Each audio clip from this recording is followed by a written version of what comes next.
dia memang seorang pesakit kronik, iaitu kegagalan buah pinggang tahap kelima. Sangat merisaukan lah, sedangkan saya tahu dia ni perlu penjagaan rapi, di rumah pun perlu dipantau. Masuk jadi ward, situasinya kita tengok dengan orang yang ada yang tak sedar, ada yang pakai oksigen. Jadi kita pun tertanya-tanya keadaan suami di sebelah sana tu. Adakah dia sehat? Adakah dia masih yang sebelum masuk hospital keadaannya?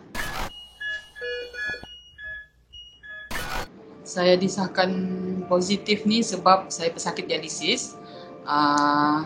Tiap minggu akan ambil untuk swab test lah. Sebelum ambil swab test yang hari Khamis tu, saya mula demam, sakit badan, rasa sakit tulang. Bila saya dapat tahu dia positif COVID-19, rasa tu untuk saya sangat sedih lah. Sebab isteri saya ni, untuk makluman semua, dia memang seorang pesakit kronik, iaitu kegagalan buah pinggang tahap kelima. Sebagai pesakit buah pinggang pun, keadaan fizikal dia memang lemah, antibody lemah, sangat merisaukan lah. Sedangkan saya tahu dia ni perlu penjagaan rapi, di rumah pun perlu dipantau. Keadaan fizikal dia 2 kali lebih lemah daripada orang yang normal. Tetapi sebagai seorang suami, saya terpaksa berlakon kuat di depan dia, menasihatkan dia untuk sabar. Ini adalah ujian, kita kena reda. Demam yang COVID-19 ni susah digambarkan. Maksudnya dia tidak sama seperti demam biasa. Saya dapat ingat pada subuh lah, mungkin 2 pagi begitu, saya rasa badan saya terlalu sejuk, tulang-tulang saya sakit. Namun keesokan paginya subuh begitu, rasa demam tu hilang. Saya menyatakan dengan doktor, saya juga selain COVID-19, saya juga adalah pesakit kronik lah, iaitu pesakit jantung. Terusannya kami berdua dihantar admit lah ke hospital Ladatu. Saya cuba minta untuk kami bersama satu ward, sebabkan kami positif COVID sama-sama. Dan saya tahu isteri saya ini memang perlu penjagaan, tetapi malangnya pihak hospital, doktor maklum saya tidak dapatlah untuk satu ward, dan saya kami di ward berasingan lah. Pada hari pertama saya hanya disuruh berehat dan dipantau tekanan darah, dan setelah saya di X-ray pada malam 28 hari bulan tu, keputusan X-ray tu doktor jumpa dengan saya dan maklum paru-paru saya sudah dijangkiti kuman lah. Kita tidak pasti juga berapa persen. Saya terus disuntik antibiotik lah.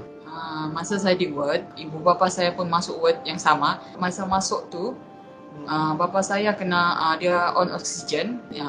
Mamak saya pun masa tu dia tak berapa sihat juga. Cuma dalam hati ni sentiasa berdoa lah, semoga Allah bagi kekuatan untuk membantu ibu bapa tu supaya diorang pun boleh macam saya. Perasaan tu risau sebab saya pun tahu dia ada penyakit juga. Diri sendiri memang sakit, macam mana mau jaga suami dengan berpisah word, tak tahu keadaan suami macam mana. Mau tanya kabar pun kadang lain di hospital tak ada. Memang hati tu sentiasa berdebar-debar. Masuk jadi ward, situasinya kita tengok dengan orang yang ada yang tak sedar, ada yang pakai oksigen. Jadi kita pun tertanya-tanya keadaan suami di sebelah sana tu. Adakah dia sehat? Adakah dia masih yang sebelum masuk hospital keadaannya? Jadi fikiran tu macam tak tenang, sampai kadang cek BP pun macam tinggi. Apabila saya tahu yang isteri saya ini akan keluar ward, saya pun mula rasa sangat risau. Sebab apa? Sebab saya tahu dia ni perlukan penjagaan. Maksudnya bila dia bergerak kita kena pegang. Syukurlah pada waktu tu ada adik dia untuk mengambil dia dari hospital.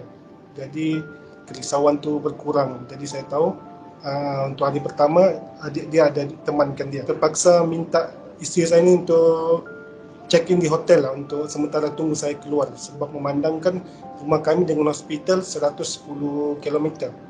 Jadinya untuk dia dialisis akan sukar tiada kenderaan. dengan tiada penjagaan di rumah. Jarak ke hospital pun akan dekat, dan apabila dia berlaku kecemasan, mungkin di hospital mudah untuk ambil dia berbanding di rumah kami lah, di Perda Sahabat ni.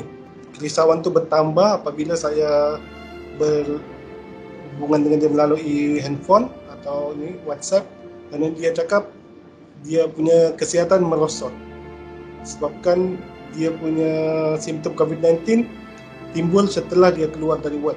Jadi saya faham keadaannya akan bertambah teruk dengan sakit dia buah pinggang, dengan COVID-nya yang simptom dia baru. Dan situlah kesukarannya kami berpisah. Itu memang kesukaran yang susah lah, dan jadi pengalaman lah untuk kami untuk lebih tabah apabila menghadapi ujian. Saya sekarang ni kena ke hospital 3 bulan sekali sebab saya sakit jantung. Tadi sebagai post COVID di hospital minta saya itulah review 3 lebih kerap lah berbanding sebelum ni 6 bulan sekali saya akan ke hospital. Saya sekarang ni kuat pelupa. Saya tanya yang kawan-kawan pernah positif, memang dorang pun ada kesan yang sama. Mau masak pun buka peti pun, buat apa untuk buka peti ni ya? Sebab memang teruk yang pelupa tu. Saya dan isteri sudah siap lah ambil vaksin kedua-dua dos, alhamdulillah. Jika difikirkan soal risiko, kami memang lebih high risk lah. Dan kepada kawan-kawan yang sihat tu, ambil vaksin, insya-Allah semua baiklah. Akhir kata dari kami, jangan lindung diri, lindung semua.